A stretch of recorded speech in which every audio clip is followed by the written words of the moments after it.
Welcome to the Genius Factory. Enjoy the video. You start by readying the Slique so threading is predictable.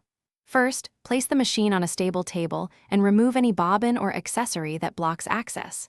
Next, put the spool on the spool pin and secure it with the cap so the thread feeds smoothly.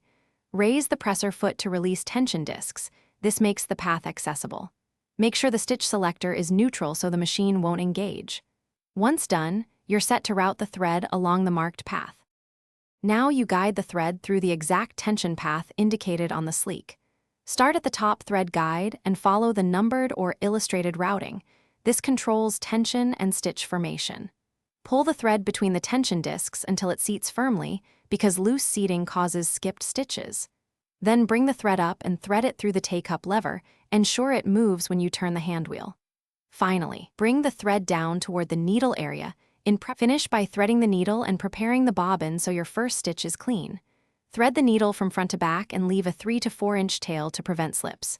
Fit a wound bobbin in the case and draw the bobbin thread up through the plate slot so both threads meet. Lower the presser foot, do a few test stitches on scrap fabric, and inspect.